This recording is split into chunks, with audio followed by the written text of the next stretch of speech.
Hello and welcome to the Tarkis Zone. Thank you for joining me. This video is going to be part product review, part Tarkis Zone, Fitness Zone kind of stuff.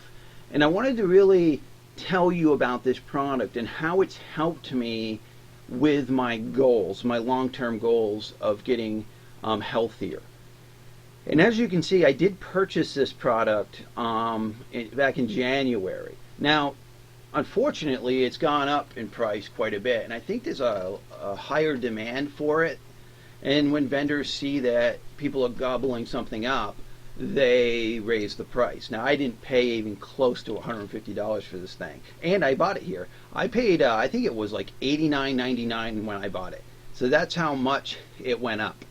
So I'm thinking to myself is maybe Amazon in this case might not be your best choice. You might be able to get this at a Walmart. You might be able to get this at a Costco, Kmart, whatever brand you think you might be able to get this. You might want to call ahead. I wouldn't pay $150. I mean, granted, the device is a great device and it's worth $150. But it's just the sense of it to me, meaning that they shouldn't have jacked their price like they have. I mean, then nothing's changed. I mean, that's the reality here. Amazon is nuts in this situation. So moving on from that, now this device, what I love about it is it allows you to set fitness goals within the application of the device. So it comes with this this app that you just download.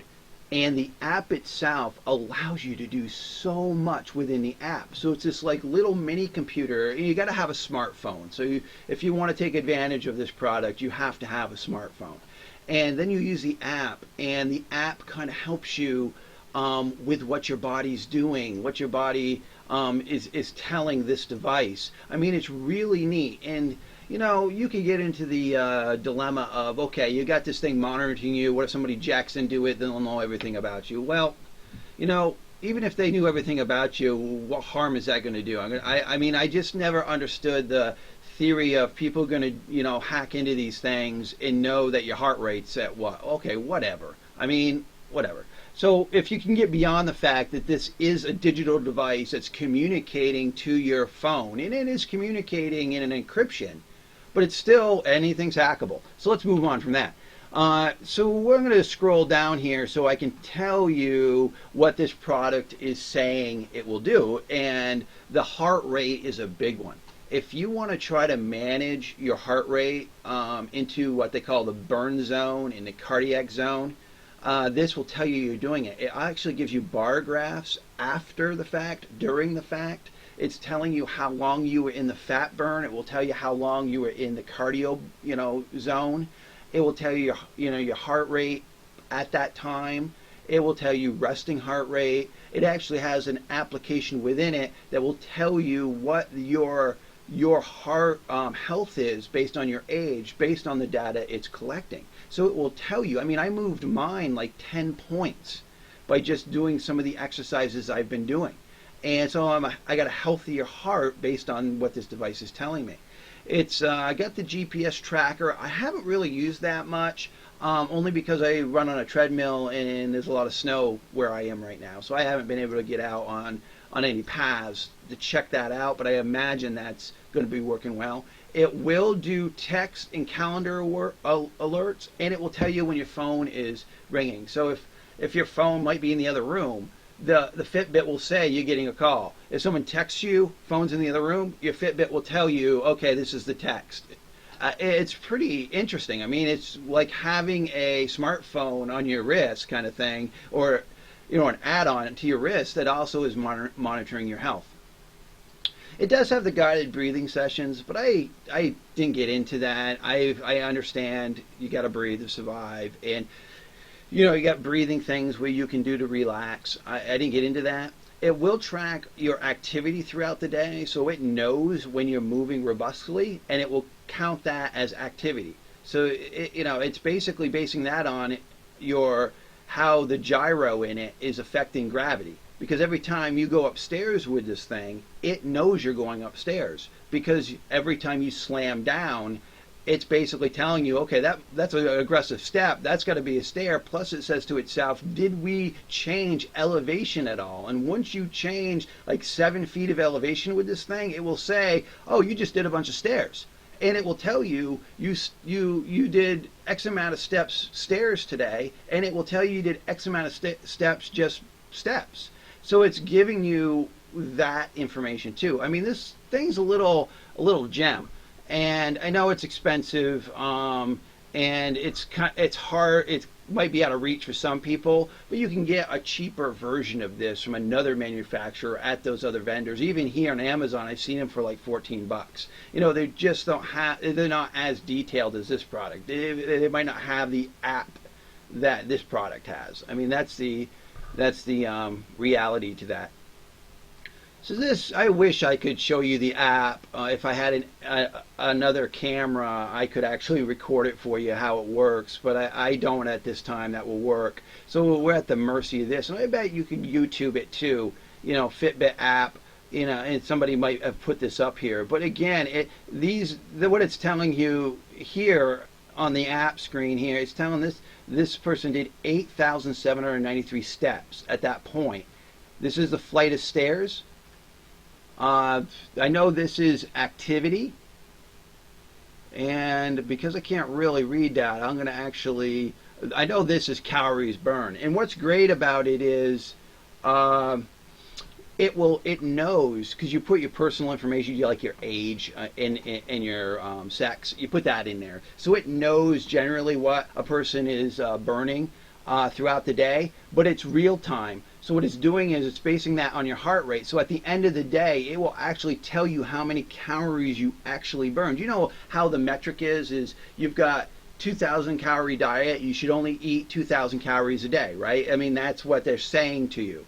But what this app will tell you is, oh my goodness, you're burning 3,000, 4,000 calories a day. So consuming 2,000 calories is still half of what your body used, so you shouldn't be gaining weight at the time. Now, that's in my case. In most cases, I found that there are days that I am in so much pain from my back, I can't move around at all. I do nothing during the day, and I'm still burning close to 2,300 calories just sitting around all day. And that's because I'm healthier. So that will change. The metric changes, and it knows. So that allows you to also figure out your food intake, and this app has a function for that. So every day you can add how much water you drank. It's an easy button, how much water you drank. There's an easy button for how much food you intake. And it's got categories, and it leaves those categories like pizza. If you know an average slice of pizza is 700 calories, then you have that in the app. So it's a one button click. I just ate a slice of pizza, click. I just ate a slice of pizza, click. And then it adds it up, and it will tell you where you are in the day, how much you've burned versus how much you intaked. And that scale alone will help you with your diet. You could, because what's interesting is, I know the word diet is crazy, but anything that you consume, just get the app and then put everything in you consume so that you can see what your normal day is and look to see, oh, okay, I'm around 3,000 calories, and I've only burned 2,000, so I just gained 1,000.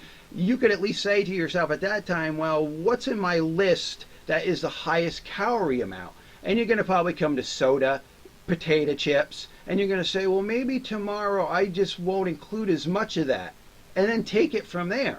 Yeah, I'm not asking you to eat vegetables and fruits. I'm just thinking this will tell you what your crazy calories are coming from, so that you can start mitigate them in the future, so that when you get to that meter, you can get it at least closer to what you burned to what you got, and hopefully at one point you'll get what you burned, and then what you put in is lower than that, and that's when your body starts consuming your fat. Because that's the reality is, if my body is requiring me 2,300 calories to survive in a day, it's got to go find that somewhere, right? It's got to burn that somewhere, right? It's looking for it. And if I don't consume anything all day long, where's it going to go get it? It's going to go get it out of my fat, because that's the reality. That's how the humans work. That's why it's there. That's why fat exists. Is so when the body is lean from nutrients, it's not getting nutrients. It's got a storage area to go to survive, and that's what you're trying to reduce. So it's just the basic mechanics of that. I can't say enough about this product. It tells you sleep patterns too. It will, I wear it all the time. It will tell you how long you slept for. It will tell you how much you were restless. It will actually give you, the app will give you information about how to fix that restlessness. Like go to these and try these sleep techniques. I mean, it's a cool little device. And, you know, for a little band, it's quite nice. And I'm not going to get into everybody else's reviews, but I will also say is what I like about this product is that it has a long battery life. So some people will ask me, you know, how long do you have to wait? Well, if I take a shower in the morning, I take it off because it's water resistant, but it's not waterproof. So don't take it in the shower, don't take it swimming, don't get in a hot tub with it. If you take it off and have it in a charging port in the other room or on a GFI outlet in the bathroom and just charge it while you're taking a shower, you'll never have a problem. It will never go down. It will always be available to you. And that's the only thing I can recommend is when you take it off, and it's got this neat little snap holder that charges it. So there's no question. You snap it in and boom, you get in the shower, do your business. You know, when you get out of the shower, dry yourself off, put the Fitbit back on, and you're off to the races. And that's the reality of this device. It is a great little device. So again, I don't want to discourage people from buying it at $150 value. I should go back to that. I mean, if it's worth it to you, and I would say the product is just worth it. The product is, in my opinion, if it's going to save your life or give you longer life expectancy, then it's worth $150. But the reality is as a consumer who bought it only back in January and telling you that it's gone up almost $50, that's what concerns me about that. I mean, it's just, I don't want to send you down a rabbit hole to buy it here if you might be able to do some research to get it somewhere else. And obviously, you know, I'm an Amazon Prime person and I really believe in Amazon, but in this case, this is the first time I've seen this kind of price hike. I'm not going to call it gouging. I mean, obviously, like I said, if there's a high demand for it, the retailers are going to try to gobble that up. And that's what it is. I mean, this device is great. And I can imagine it's got a high demand because of it. Well, I thank you for watching this. I hope you do get one or get one similar to it. And have a healthy day. This has been the Tarkis Zone.